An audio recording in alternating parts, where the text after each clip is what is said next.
It's time for the Splash Live from Civic Center TV, featuring stories from and about people like you in the greater West Bloomfield area.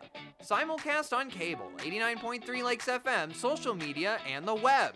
Now live from Green Media Center on Walnut Lake Road, it's the Splash Live. Live, local, social, it's the Splash Live on Civic Center TV and 89.3 Lakes FM. I'm Tyler Keith, thanking you for joining us, and as always, thanking Kevin McIntosh for joining me on today's edition of the program. Happy Wednesday to you, Kevin. So happy to be here again, Tyler. Thank you again for having me. Another day, another opportunity to talk to the community. Don't want to take it for granted, but let's get straight to it.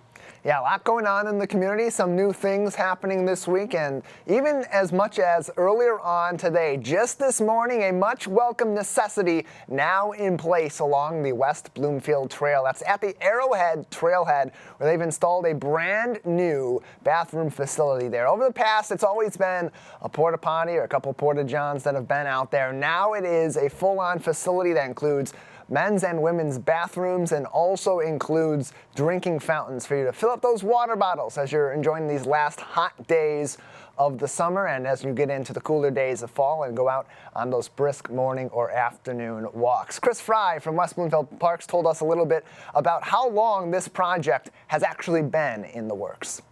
So we've been wanting to do this project for a little over 20 years. The trail users have been asking us for many, many years for a restroom and bottled water filling station, a drinking fountain. So this has been in the works for quite a while. We were able to secure a small grant from Oakland County Parks to help us with this project, and that's really what kicked off this project.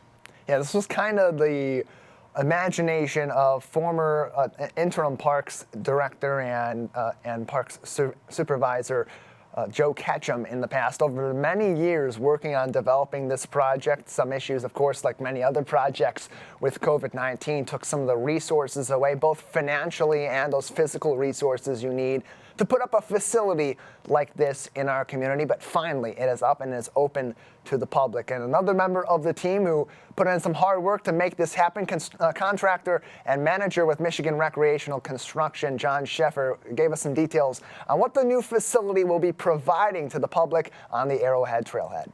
Well, working out here the entire time since right around end of March, beginning of April timeframe. This pathway out here gets used by so many folks around. I mean, it's an amazing place, and this parking lot's constantly packed. And throughout the process, I've had so many people ask about when is this going to be done and what is this, and all these kinds of things. I think it's going to provide an amazing place for them to come and be able to use this facility, as even people that are walking and biking down the pathway from nearby areas, because this pathway goes so far. I think it's going to be great for the community for sure. And that's really an interesting spot for it too, Kevin, because it is a location that has so many different avenues people can go. It's a midway point sort of along the West Bloomfield Trail as you go into the western half of our community, or as you're going back toward the eastern half near Orchard Lake Road or into the Tri-Cities. But it's also a place where people can venture off into a nature preserve on various other trails as well. So it's really that central location on this West Bloomfield Trail that, like John had said, has so much foot traffic all throughout the year. Chris Fry from West Bloomfield Parks also told us a little bit more about what he thinks this will also ultimately do to attract maybe perhaps even more people to the West Bloomfield Trail. The trail is already one of our most used parks, 7.5 mile trail from the western edge of West Bloomfield Township to the eastern side, but the trail is well used, but this is just going to give, obviously, the trail users a better use of the trail, more enjoyable use of the trail.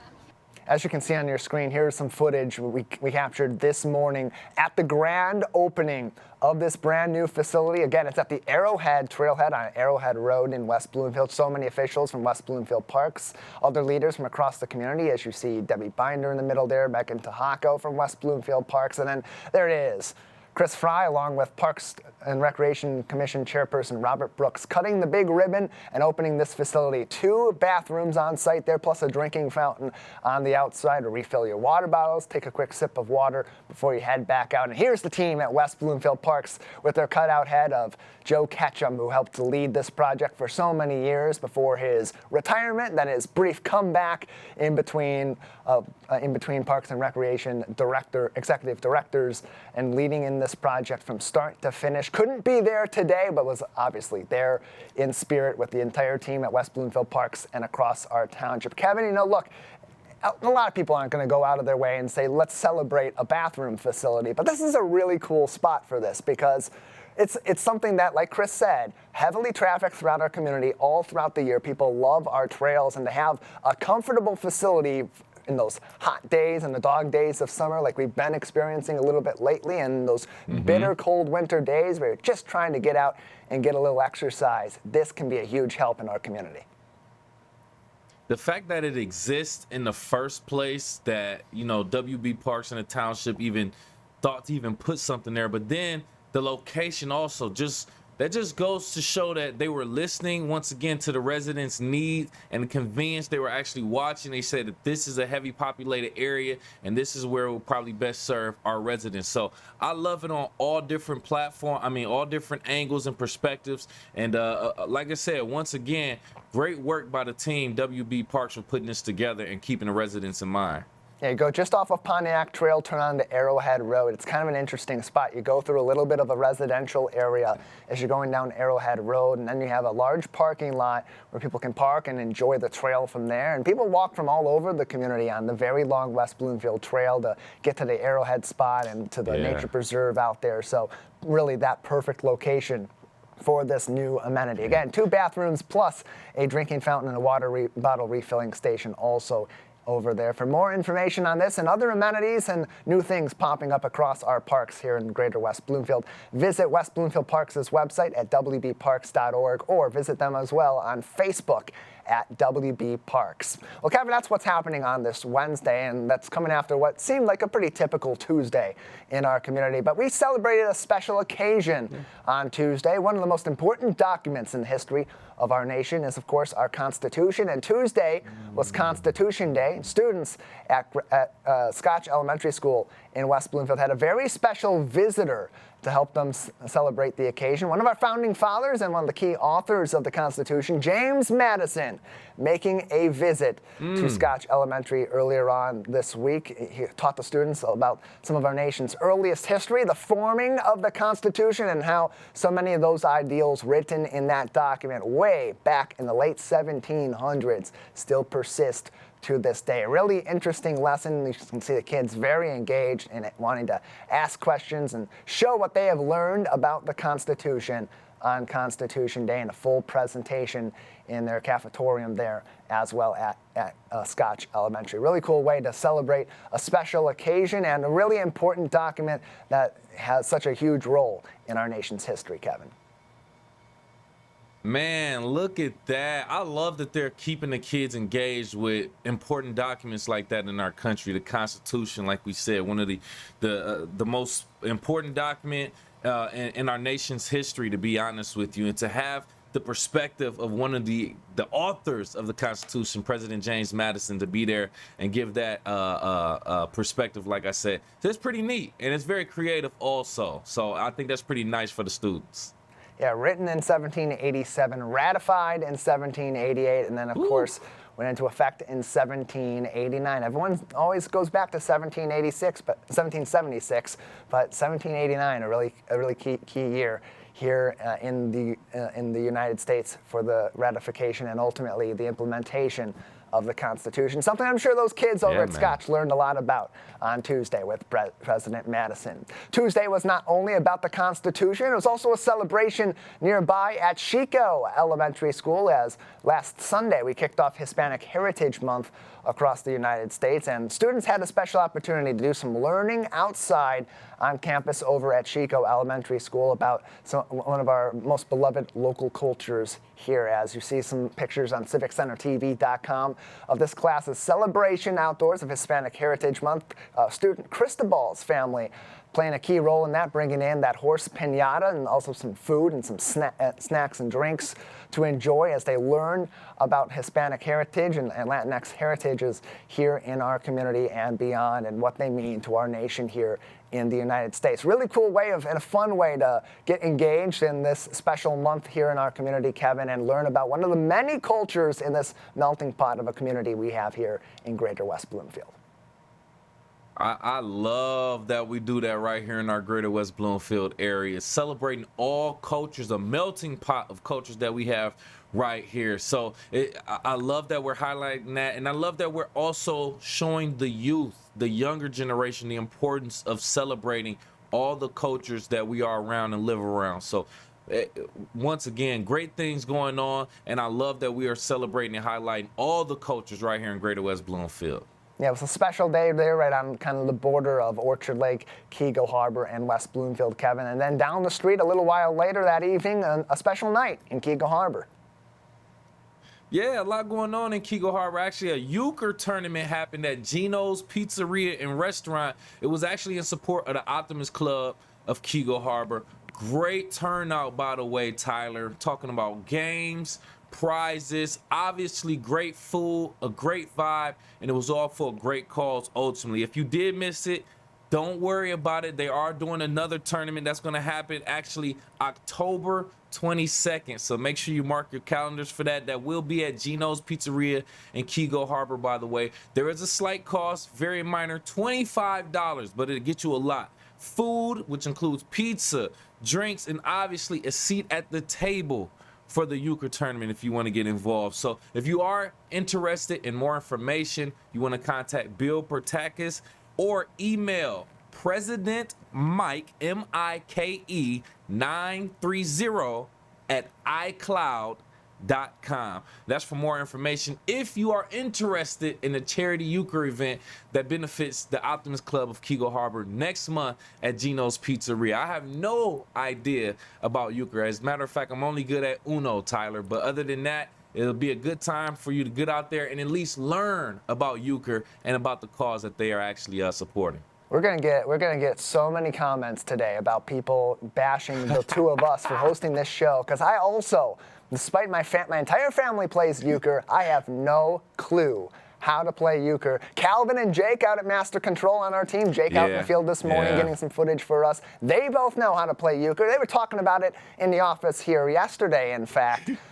Neither of us, the two people they put on the air, the faces of this program, couldn't be worse Michiganders if we tried, not knowing euchre. Hey, maybe we got to mark our calendars, Kevin, take October 22nd off that night and go learn at their special session over in Keego Harbor at Gino's Pizzeria and Restaurant, and supporting, of course, the Optimist Club of Keego Harbor. If you tune into the show regularly, you may have seen yesterday I had a chance to talk with Mike St. Louis and Bill Bertakis from the Optimist Club about that event. They do plan, of course, that October 22nd date, but they're planning to have monthly tournaments going forward at Gino's Pizzeria and Restaurant to continue this support. It's just $25 that gets you in the door, gets you free pizza and drinks and opportunity to play euchre with some friendly people across our community, and even some prizes as well. So keep up to date on that. We'll keep you up to date on more of those coming up, of course, October 22nd and many other dates ahead. And then, Kevin, even later on in the evening on Tuesday, more special sights and sounds from throughout the heart of the lakes. Of course, we had a special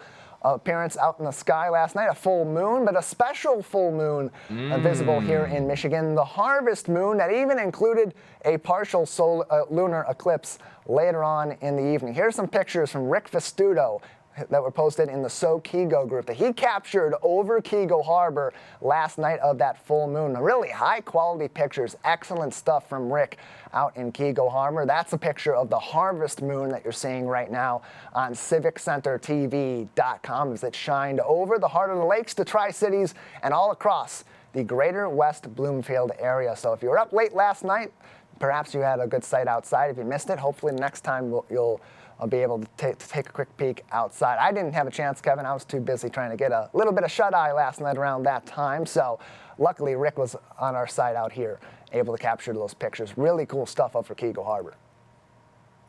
Yeah, I'm looking at these pictures, Tyler. I'm like, that looks beautiful. I'm like, is that the same moon that was in my sky too? I'm like, where was I? Apparently, when you get as old as me, you fall asleep before the moon comes out also. So we want to thank Mr. Rick Vestudo for capturing those images. Very, very beautiful, shown right here in our community at Kego Harbor. I love that photo. Yeah, great stuff from him. That's also posted. He has more of those pictures in the So Kego Facebook group. So if you're in Kego Harbor and a member of that Facebook group, I'm sure you'll see that post from Rick today. And give him some thanks for those beautiful pictures of that harvest moon from earlier on this week over the heart of the lakes. Kevin, so much for us to be proud of here in our community. We have so many amazing athletes doing incredible things at the collegiate level and even at the professional level. And lately, been really representing our community well. Yeah, I see what you did there, Tyler. Yeah, we actually recently had an opportunity to witness a fight from West Bloomfield native and mixed martial artist Austin Bashi. He actually fought in Las Vegas against MMA fighter Dorian Ramos, which he actually came out with the victory. So we were fortunate enough to actually speak I should say we're joined right now by MMA fighter Austin Bashi, which I want to thank you for your time, sir, first and foremost. Can you walk us through your preparation and what it took for you to get that victory over Dorian Ramos, please? Yeah, it was obviously the biggest fight of my career, Las Vegas, Dana White's Contender Series. Preparation was the same, though, just as my other 12 fights have been. We always train hard, training every single day, twice a day, and preparation was pretty much the same. And then went into the fight and got the job done in the second round. Nice, man. You did it on such a big platform. Also, let's talk about that. Big players show up in big games. I'm an advocate for that, and you showed up on this. So how does it feel to secure this significant win on a platform like Dana White's Contender Series and showcase on this major platform? Feels real good. This is kind of what I've been dreaming of my whole entire life, and to being able to fight in front of Dana White and millions watching around the world, it felt real nice. Yeah. And you also, if I'm not mistaken, earned a life-changing contract with the UFC based on that fight too. So congratulations to you on all your success. By the way, with us live on the Splash, we have MMA fighter from West Bloomfield representing Austin Bashi. Just talking about his recent victory against Dorian Ramos, actually, against the Dana White Contender Series on ESPN. Big platforms right there. Now, your fighting style, wrestling, right? How do you feel like that actually helps with your MMA career, especially with you having an undefeated record, by the way?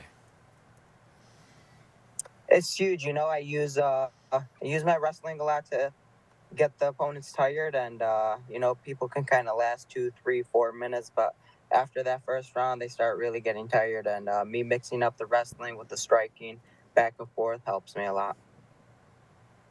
Yeah, nice, man. Like we said, obviously it's working so far in your career.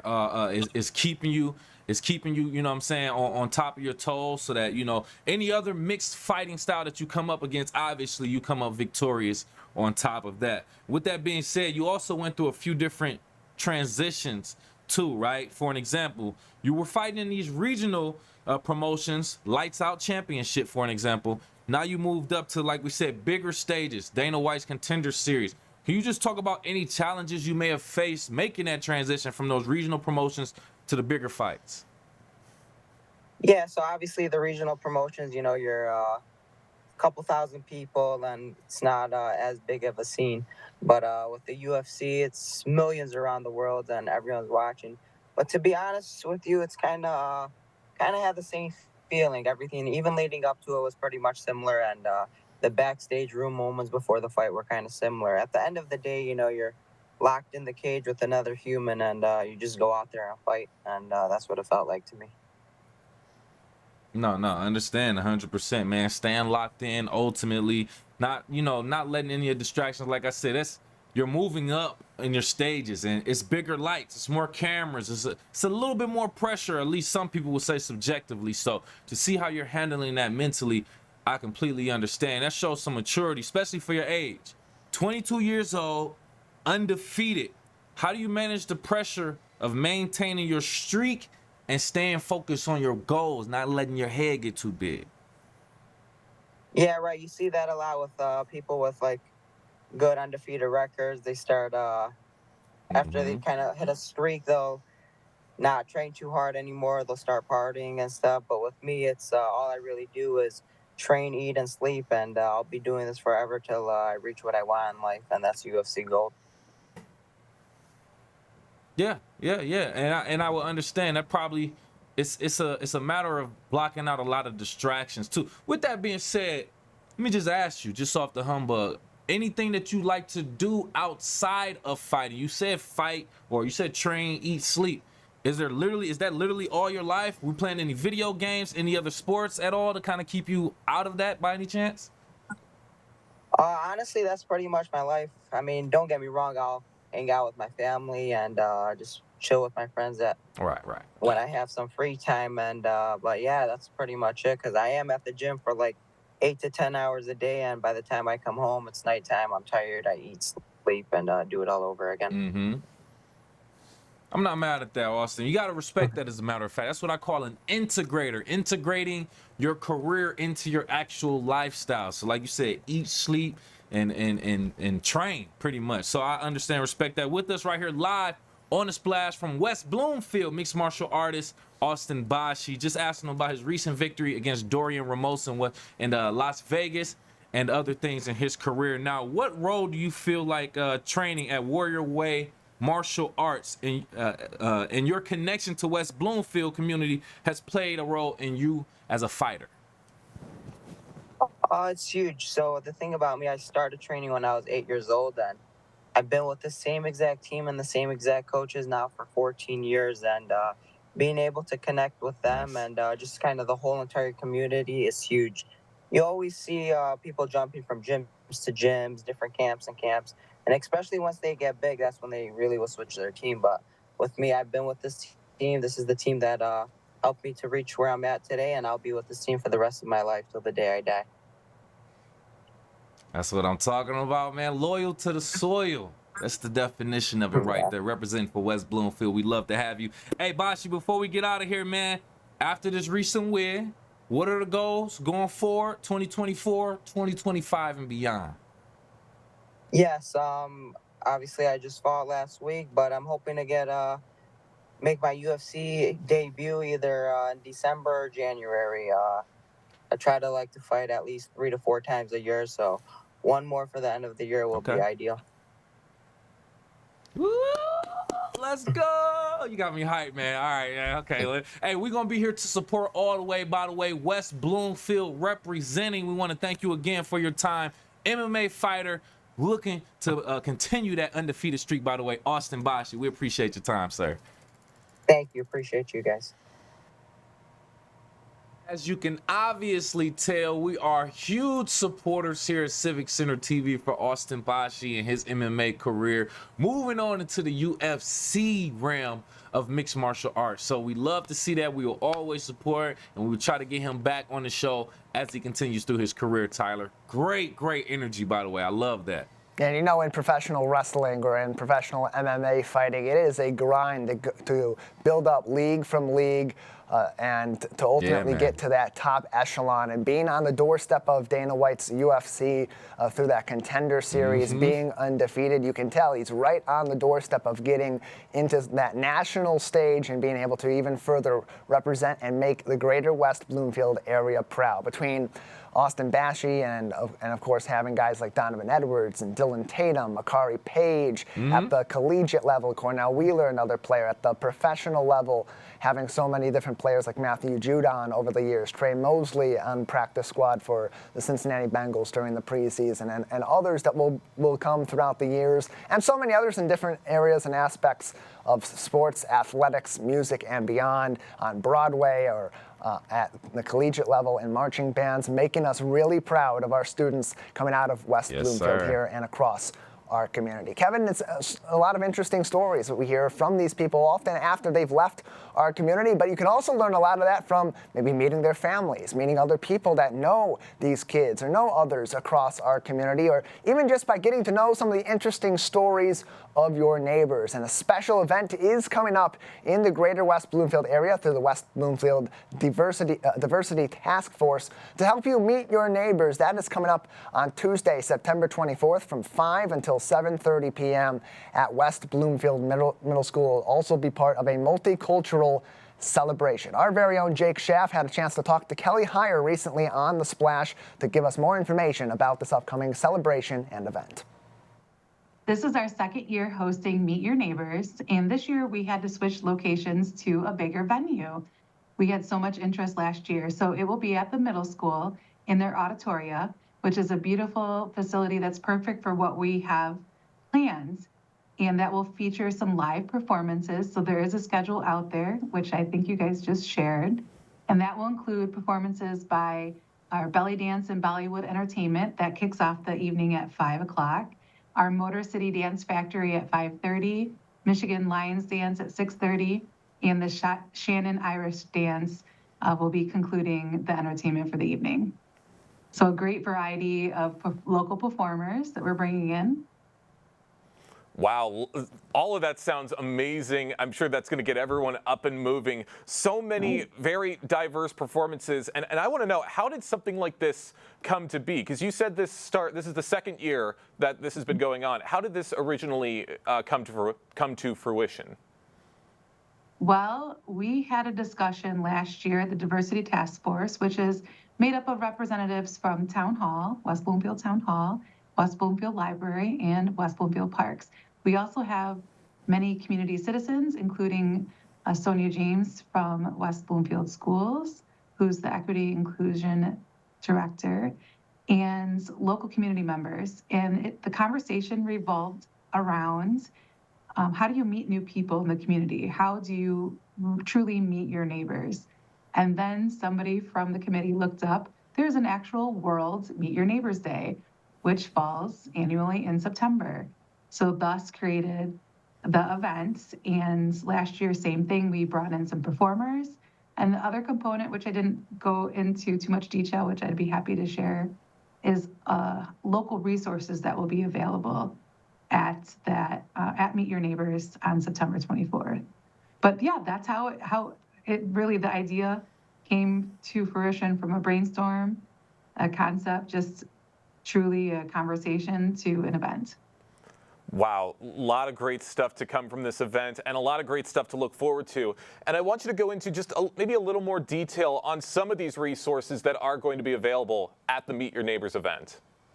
Yeah, so we have some community representation, some local resources. So the Global Equity Team will have a table there from West Bloomfield Schools to the West Bloomfield Rotary, which has a lot of global initiatives.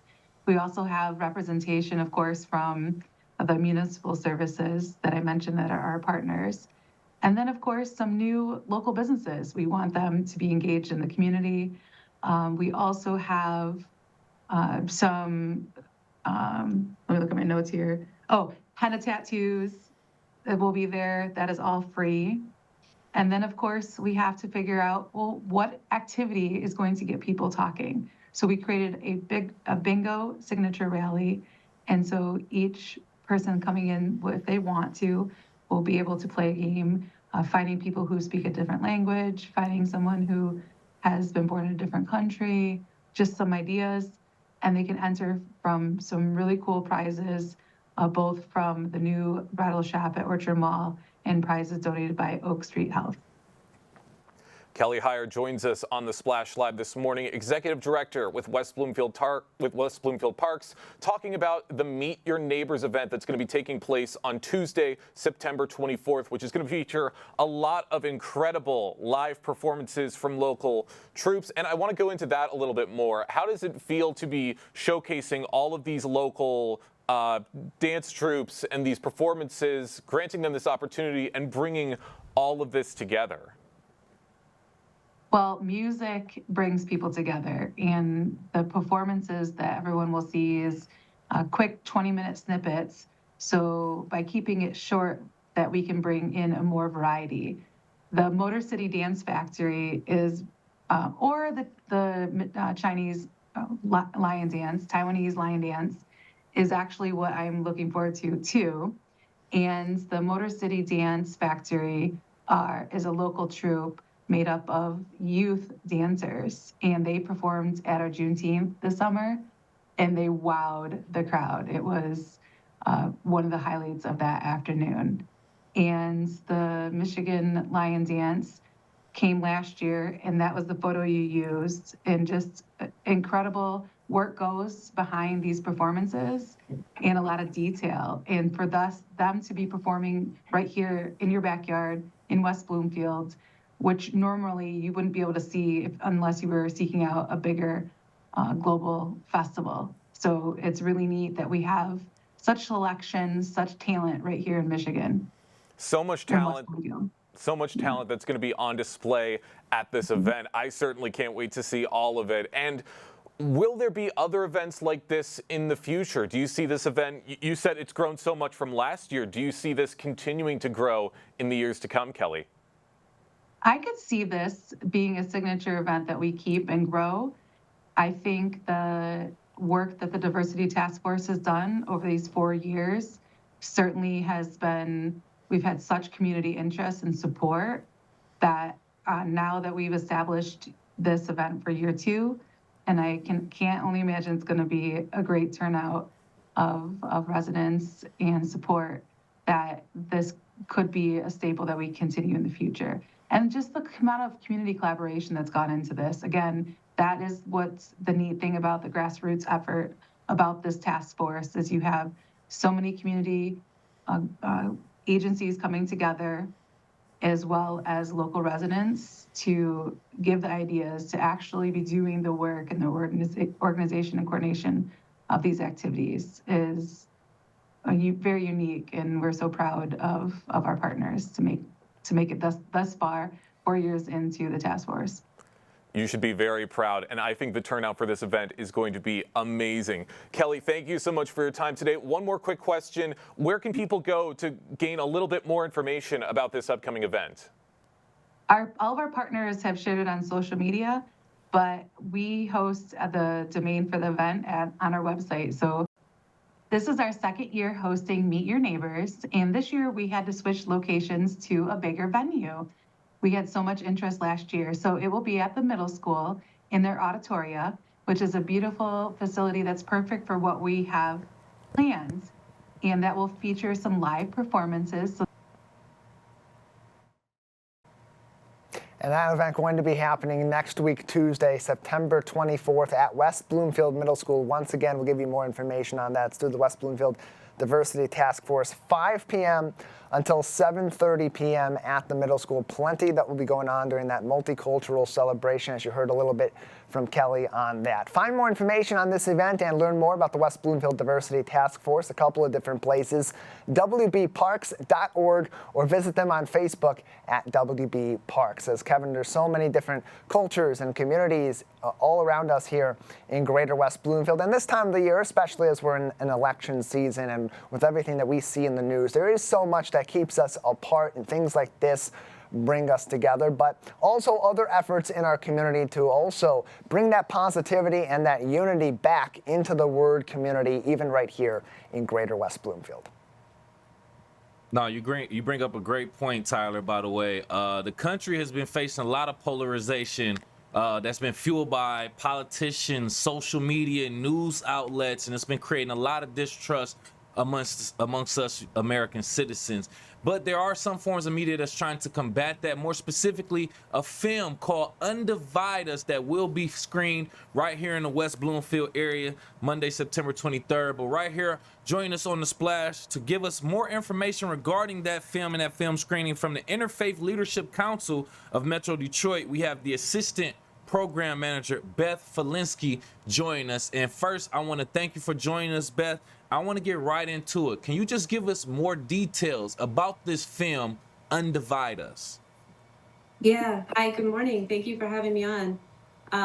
Yeah, the film is really meant to speak to the polarization that this country is feeling in this moment, and to address the idea that we cannot, or we feel that we cannot, come together and have a civil conversation across differences. So this film is really meant to bring people together to, think about that topic and how we can come together as a community to combat the toxic polarization we're feeling.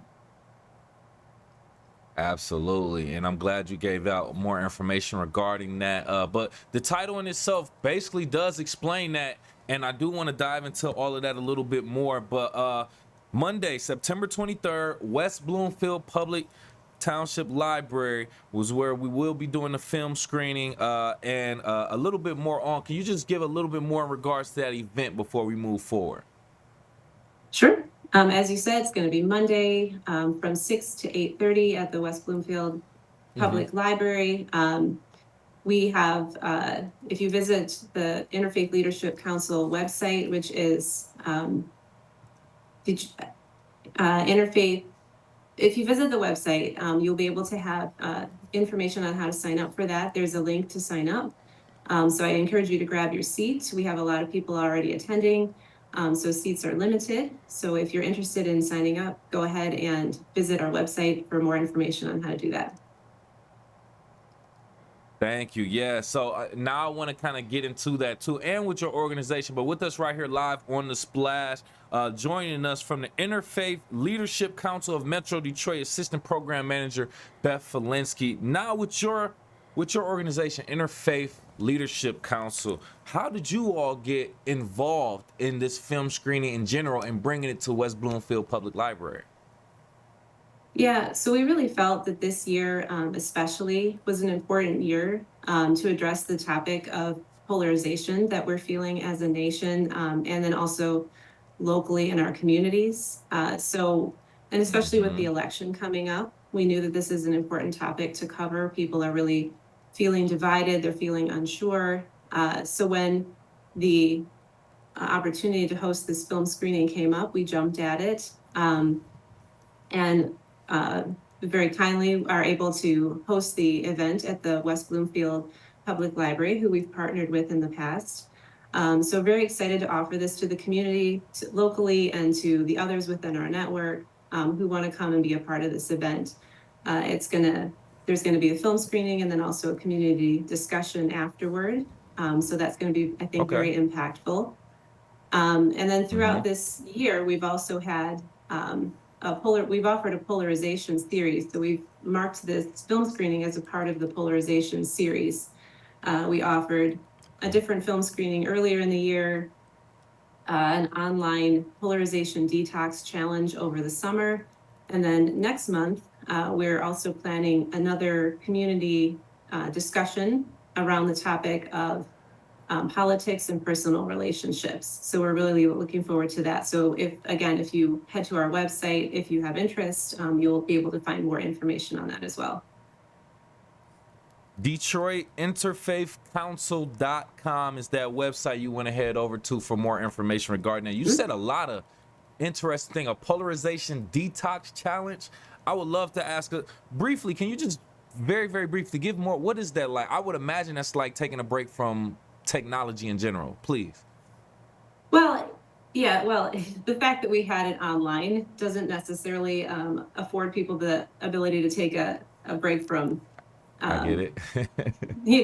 that, but we did offer it online so that we could, reach a broader audience. And it was really a personal challenge. So you went, we offered activities day to day that would allow the individual and give tips and activities to kind of scale back on the polarization that they're feeling in their life, different ways that they can combat that. And and they were really simple tips. So it was really perfect. It went on for 4 weeks. And again, each day there was different activities that were offered and different tips that were offered. Okay. Interesting. Just my brain just went there, so I just wanted to have to go off the script and ask that question real quick, Beth. But I appreciate that answer. Now, getting back to this film, One interesting thing about this that I like, actually, and I'm an advocate for this. This film challenges the ideas that citizens who disagree can't engage in a civil conversation, having those uncomfortable conversations. I like that, by the way. What practical steps can communities take to foster these types of conversations? Yeah. So I think what the main thing that we need to remember is that we need to be comfortable with the idea that we may not all agree. Um, that is often the case. We find somebody that we don't agree with, and we will always come across people like that in our daily lives. And it feels uncomfortable when we don't agree. But we do need to get comfortable with the idea that that may not always happen. And to reach a resolution on any given topic does not require that we agree with the person that we're talking to. So it is okay that we continue to disagree. So what we Yeah. typically say is there's three things.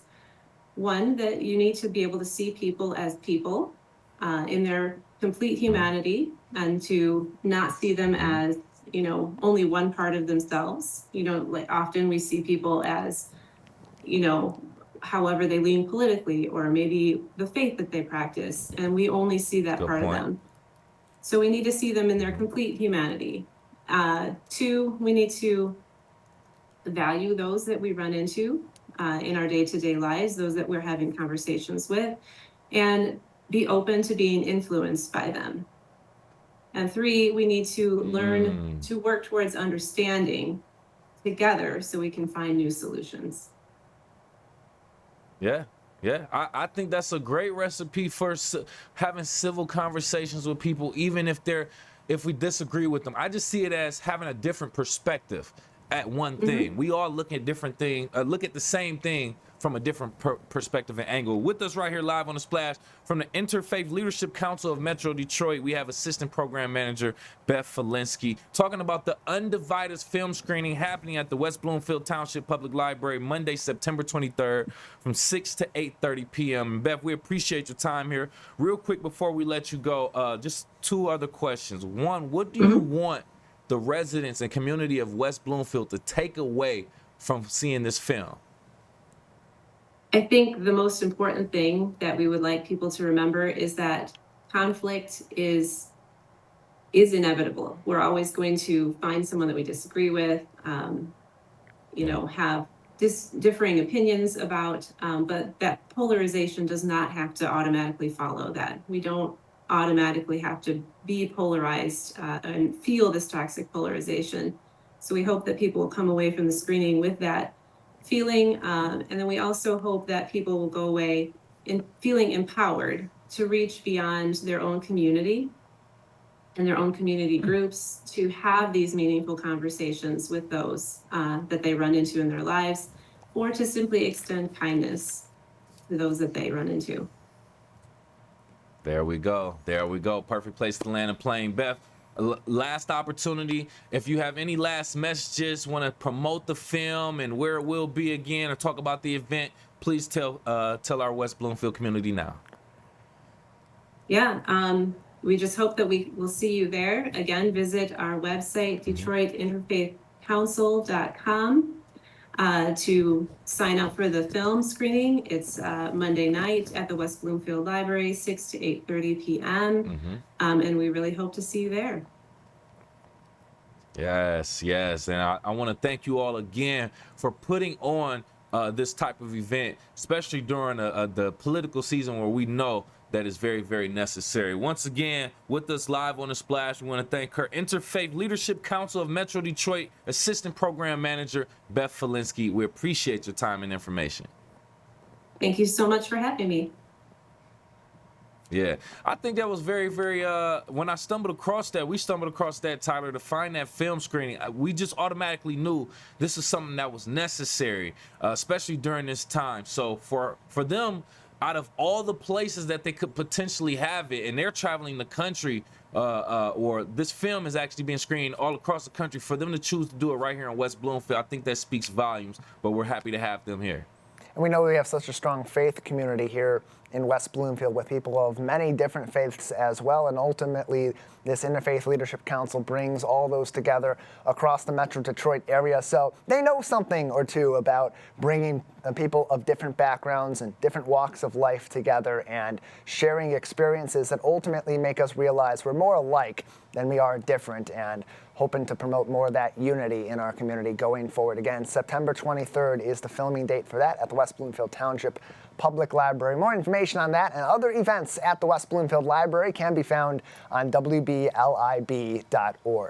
Also, as we talk about unity in our community, part of that comes into fold as we try to help others who are in need, especially at this time of the year, as September is National Recovery Month, as we help those that have been afflicted with substance use disorders or addiction, whether currently or in the past, or they are in active recovery. There are resources across Greater West Bloomfield and beyond that are at their disposal as we recognize National Recovery Month and beyond September also. Joining us now from the Alliance of Coalitions for Healthy Communities to tell us more about these resources is peer navigator Pepper Catt. Thank you so much for being with us today.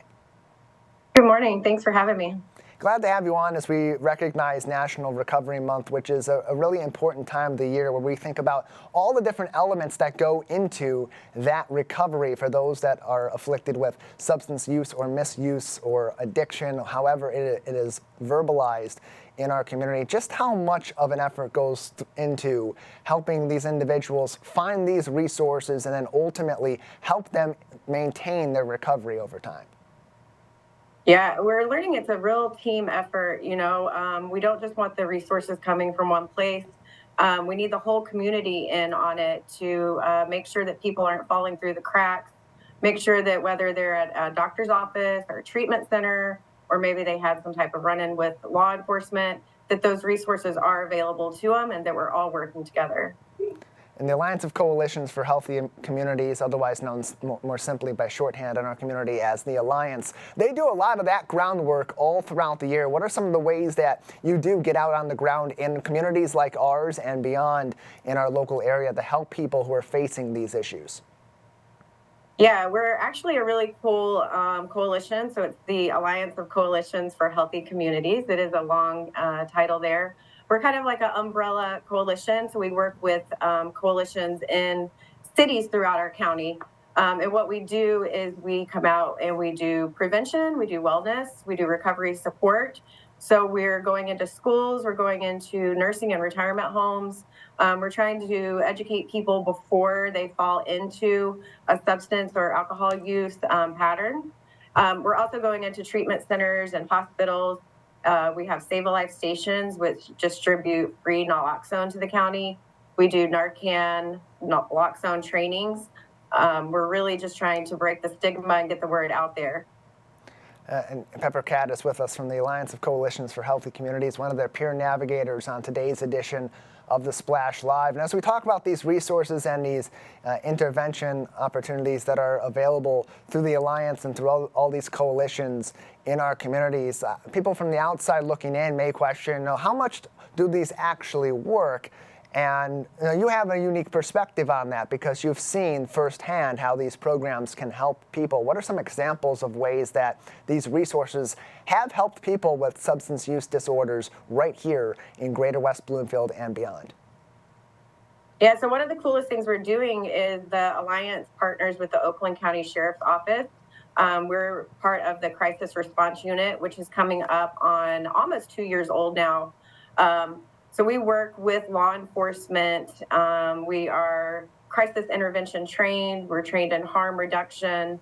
And we work hand in hand with law enforcement to make contact with people in the community that have maybe overdosed or ended up in the hospital due to drugs or alcohol. And then we meet them where they're at, which means we introduce them to resources. We talk to them about recovery. We talk to them about assistance that's out there. We really see what their needs are and where we can help them with that. The Crisis Response Unit deals with substance use and mental health. So we make sure that they're connected with the proper therapists and doctors. Like I said, the treatments, make sure treatment centers are easily available. help them with the process if they need help accessing their insurance or getting into centers. So we do a full, circle of trying to make sure all needs are met, whether it's housing, transportation, mental health, addiction.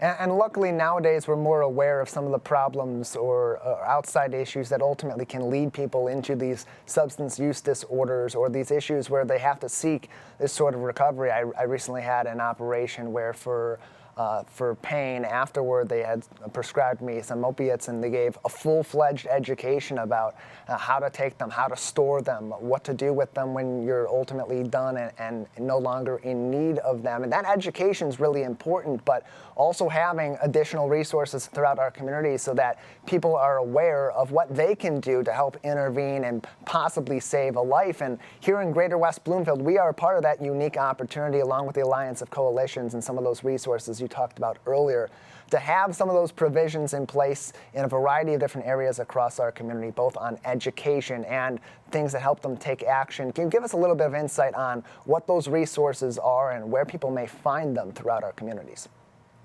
Yeah, so in West Bloomfield alone, we have 10 Save a Life stations. A Save a Life station is it's a big box. It's free. You can open it up, and then inside that we have naloxone. So you can take naloxone for free. We also have resource cards in there. We have fentanyl and xylazine testing strips in some of the locations to help keep people safe and know what they're ingesting. But the naloxone is what I really believe is, helping the community.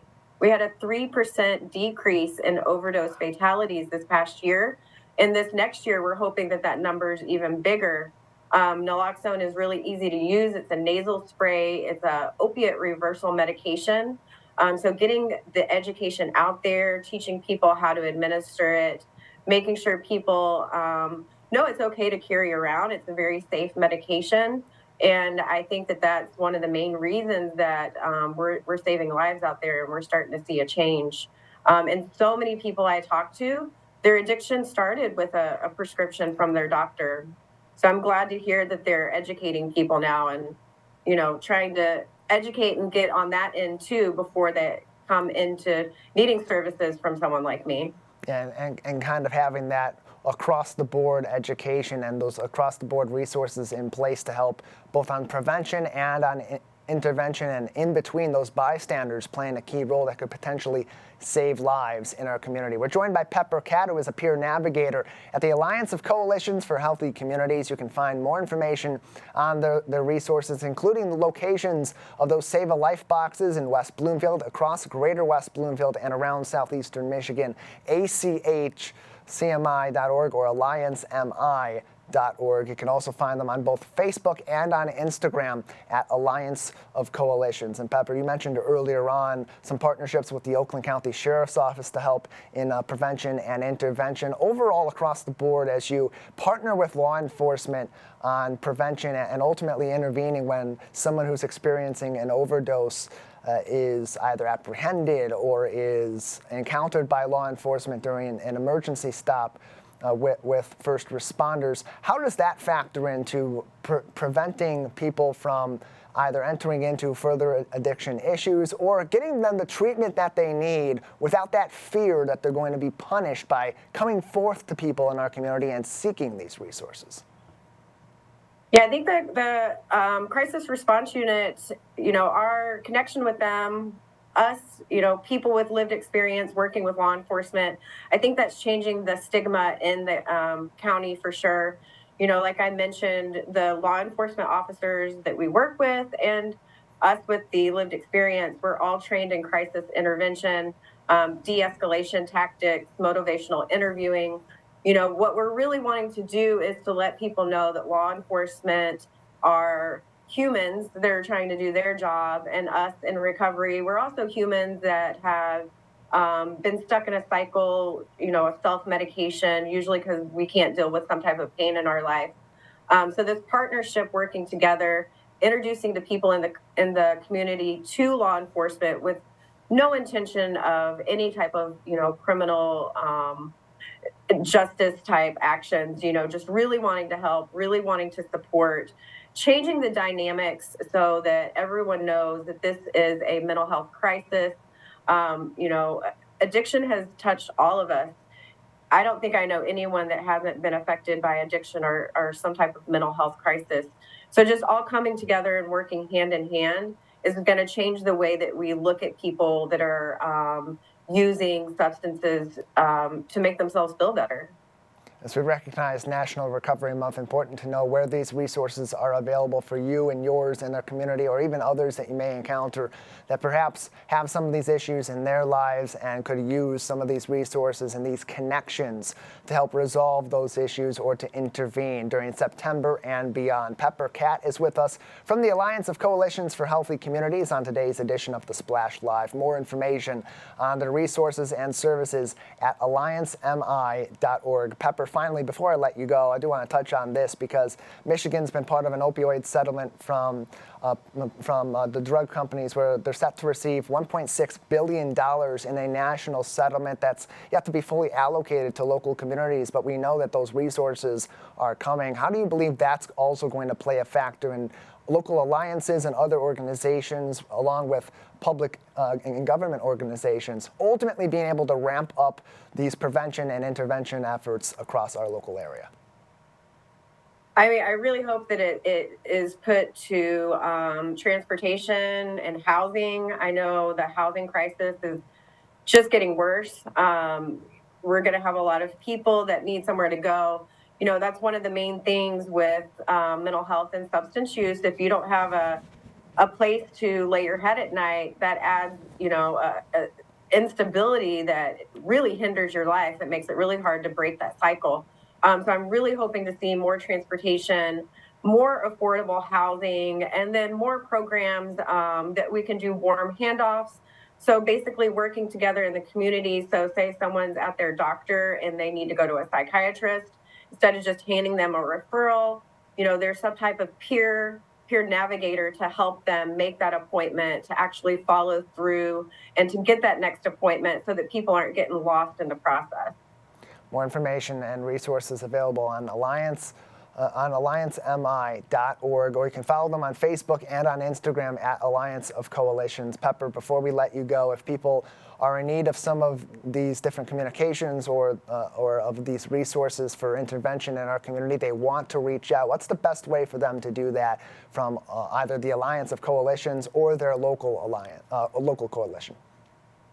So you can definitely go to our website, alliancemi.org. All of our contact information, everybody at the company is on the website. We could also connect with your local coalition if that's something that you would like. All the Save a Life stations have resource packs in them. And then the crisis response unit now has a 24-hour number too that I can give you 24 hours a day if someone is in a crisis. They can call this number. It's 248-463-5111. Again, that's a new 24-hour number we have here in Oakland County for the crisis response unit, and they can reach us that way too if they can't find us on the website. One more time, 248-463-5111 is that crisis phone number. Pepper, thank you so much for your time today. Thanks so much for having me.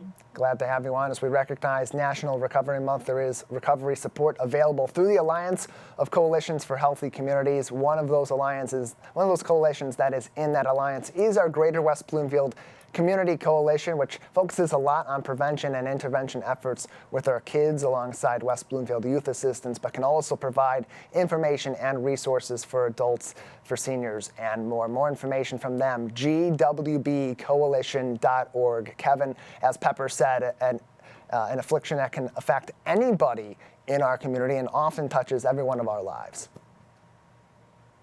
It impacts us either directly or indirectly. Everyone knows someone who has been affected by some type of substance abuse in some type of way. It's just good to have the effort to go forward, to not judge, to help recovery and do all the different things that's needed to help for a clear path. So I love everything that she talked about, that she's advocating for, and that their program provide all the resources that their program provides. Great interview, by the way, Tyler. Appreciate that also, Kevin. And she talked a lot about the education element of it playing such a big role, and not only understanding what resources are available in the community if you are affected by addiction or by substance misuse, or you know someone that is affected by that and want to help them or help yourself, but also the education to reduce the stigma around it and be able to understand that we individuals, whether we are affected by this directly, second-handedly throughout our family and our friends or our communities, or just by witnessing, can actually help individuals. And so naloxone training is available through the Alliance and through these coalitions, additional education. And if you search on our website, Henry Ford West Bloomfield Hospital and the Greater West Bloomfield Community Coalition earlier on this year did hold a seminar at Henry Ford West Bloomfield on the opioid crisis and naloxone training, and we have full segments available for you on our CivicCenterTV.com website, as well as on YouTube. Just like that, we are out of time on this Wednesday edition of the Splash Live. We thank you as always for tuning in across TV, radio, and online and social media as well. Big thank you to all of our guests, as well as our crew, Calvin Brown at Master Control, Jake Schaff at Master Control and out in the field today, and of course you at home for being part of our team. Till next time, I'm Tyler Keith alongside Kevin McIntosh. Thanks for tuning in to the Splash Live.